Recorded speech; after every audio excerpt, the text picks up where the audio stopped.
There's a bottle in your medicine cabinet right now. Fish oil, maybe $40, maybe $60.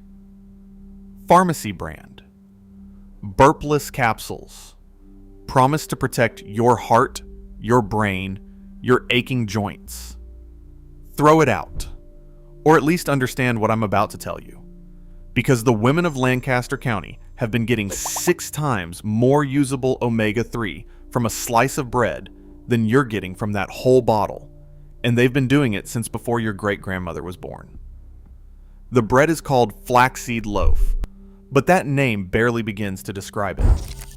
In the plain communities of southern Lancaster County, particularly around Bart Township and Georgetown, the loaf you'll find cooling on a wire rack at 5 in the morning carries somewhere between 3 and 4 tablespoons of freshly ground flax in every full recipe, milled within hours of baking, folded into a dough that has fermented overnight on the back of a wood stove.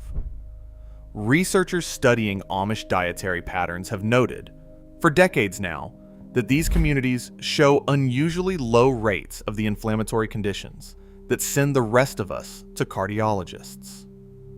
The bread is one reason among several. I want to tell you about Miriam Beiler, the woman who taught me this.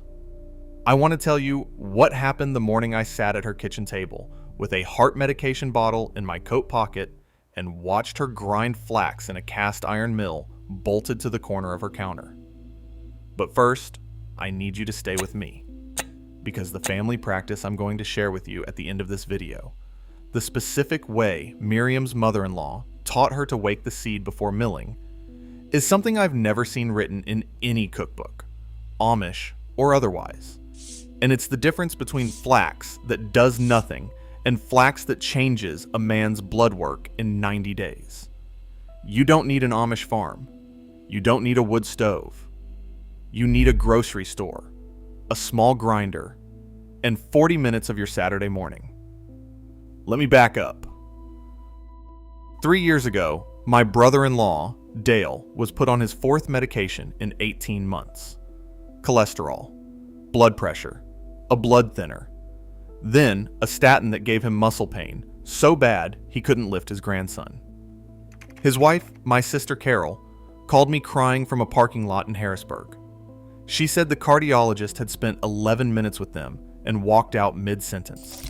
She said Dale was 66 years old and felt 80. I had been driving down to Lancaster on weekends for almost 2 years by then, sitting with plain families, listening more than I talked. A bishop's wife named Anna had introduced me to Miriam Beiler the previous spring. Miriam was 73, sharp as a paring knife, and she had buried a husband who outlived 3 of his cardiologists. When I told her about Dale, she didn't say anything for a long time. Then she stood up, walked to her pantry, and brought back a glass jar full of brown seed. She said, "This is what my Henry ate every single day for 41 years. That was my first real lesson in flaxseed bread. Not the recipe, the seriousness." Now, here's what most Americans don't understand about flax. The seed itself, whole, passes through your digestive tract almost untouched. The shell is too hard. Your body cannot reach the oil inside. This is why the bag of flaxseed sitting in the back of your pantry, the one you bought after reading some article in 2019, has done absolutely nothing for you. The Amish have known this for generations. The seed must be ground, and it must be ground close to the time of eating, because once that hard shell is broken, the oils inside begin to oxidize within hours. A tablespoon of freshly ground flax contains roughly 1.6 to 2.4 grams of alpha-linolenic acid, the plant form of omega-3. 3 to 4 tablespoons baked into a single loaf, sliced and eaten over 2 or 3 days, delivers more bioavailable omega-3 per serving than the standard fish oil capsule on most pharmacy shelves, and it delivers it inside a matrix of fiber, lignans, and fermented grain that your body recognizes as food rather than a pill. lignans alone, the polyphenols concentrated in flax, are present in this seed at levels hundreds of times higher than in any other common food on the American table. But the bread does something the fish oil cannot, and this is where I lost the last of my faith in the bottle in my medicine cabinet. The overnight ferment. Miriam's dough sits for 10 to 14 hours before it ever sees an oven.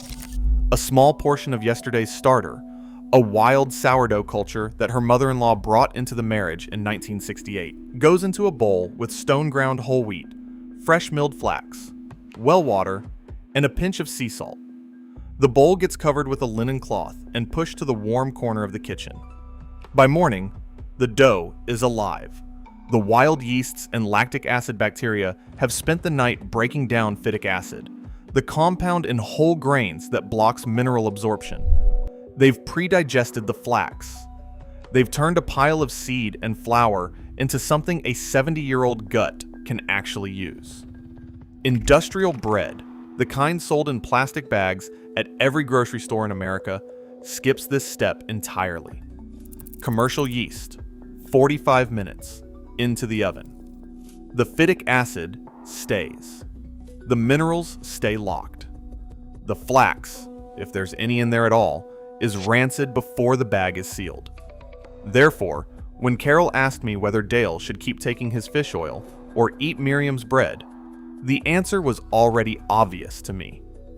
It just took me another 6 months of weekends in Lancaster to understand exactly why. Now I want you to stop and think about something. Why don't you know this? Your grandmother probably knew it. If she was Pennsylvania Dutch, German, Swiss, Scandinavian, anything from that broad belt of cold weather agricultural Europe, flax was on her table in some form. Linseed, linwood, old country names for the same brown seed. Then, somewhere between 1940 and 1965, industrial seed oils arrived. Cottonseed, soybean, cheap, shelf-stable, profitable. Bread became fluffy and white and full of vegetable shortening. Flax disappeared from the American kitchen so completely that 2 generations later, nutritionists had to reintroduce it as if it were some exotic discovery. The Amish never let it go. That's the whole story. They never let go of any of it. Let me walk you through what happens in Miriam's kitchen on a baking morning, because the shape of it matters more than any measurement I could give you. The night before, a small wooden bowl sits on the counter holding what looks like thick beige batter, the starter, fed at sundown with a spoonful of flour and a splash of water. By the time the kitchen lamp is lit at 4:30, the starter has doubled and is breathing slowly, dotted with bubbles. Into the larger mixing bowl goes the previous evening's preparation.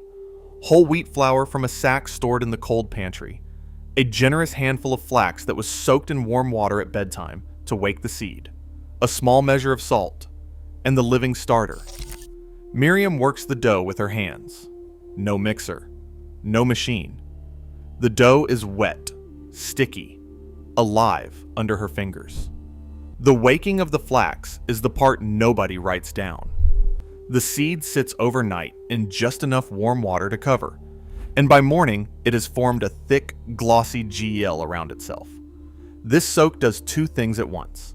It begins to break down the seed's natural inhibitors, and it ensures the omega-3 inside the seed is protected by its own gel coat all the way through the bake. The gel survives the oven. The oils survive with it. The shaped loaf rests for another 2 to 3 hours under a cloth, then goes into a hot oven, wood-fired in Miriam's case, but a regular kitchen oven works almost as well. The crust forms dark and thick. The interior stays moist, almost custardy near the center, flecked brown with visible flax. By mid-morning, the bread is cooling on a rack, and by noon, 2 slices with a smear of cultured butter are sitting on a plate in front of whoever happens to be at the table. That is 1 serving. That single plate, eaten daily, is what Henry Beiler ate for 41 years before he died, at 91, of nothing in particular. That is what Miriam still eats every morning. That is what Dale started eating, in a modified form, 3 Christmases ago. Carol baked her first loaf the second weekend of January. By April, Dale's triglycerides had dropped from 312 to 174. His cardiologist, a different one by then, asked him what supplement he had started. Dale told him, bread. The cardiologist did not laugh. The cardiologist asked for the recipe. Now, I promised you the secret. The piece nobody writes down. When Miriam taught me, she paused at the soaking step and said something I have never read in any cookbook published anywhere.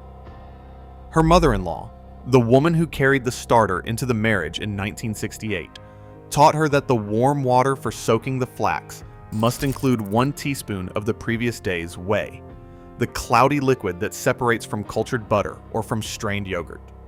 Just 1 teaspoon, stirred into the soaking water before the flax goes in. The whey carries living lactic acid bacteria. Overnight, those bacteria colonize the gel coat around the flax seeds. By the time the seed enters the dough, it is not just soaked, it is fermented. The lignans become more bioavailable. The omega-3 is stabilized further. The whole loaf, when it bakes, carries a tangy depth of flavor that store-bought flax bread cannot touch. 1 teaspoon of whey. That is the entire secret. Pennsylvania Dutch families in the southern townships of Lancaster County have been doing this for at least 4 generations, and it has never, to my knowledge, made it into a single mainstream cookbook. Miriam said her mother-in-law called it waking the seed properly. Anything less, she said, was just wet flax. You can do this. You can buy flaxseed at any grocery store in America for under $5 a bag. You can buy a small electric coffee grinder for $15. You can save the whey from a container of plain whole milk yogurt. You can keep a sourdough starter alive on your counter with 2 minutes of attention a day. And you can bake 1 loaf a week that does more for your heart, your brain, and your joints than the bottle in your medicine cabinet has done in years. Your grandmother knew some version of this. The industrial food system spent 80 years convincing you she was old-fashioned. The plain women of Lancaster County never believed it for a second. You are the kind of person who still trusts what works over what sells. You are the kind of person who would rather feed your family a loaf of real bread than swallow a capsule made in a factory you'll never see. That is not nostalgia. That is sanity, recovered. Now, I want to hear from you. Did your grandmother bake with flax? Did she call it something else? Linseed? Linwood? A name in another language? Tell me in the comments below. Tell me what state she lived in. Tell me what you remember about her kitchen. I read every single one, and the women of this channel are rebuilding a library of memory together that no cookbook ever captured. If you want to keep recovering what was taken from us, subscribe and stay close. Next week, I'm sitting down with an Amish midwife in Holmes County who keeps a single jar of fermented garlic honey on her shelf for the entire winter. And what she does with it the first cold night of November is something I had to see twice before I believed it.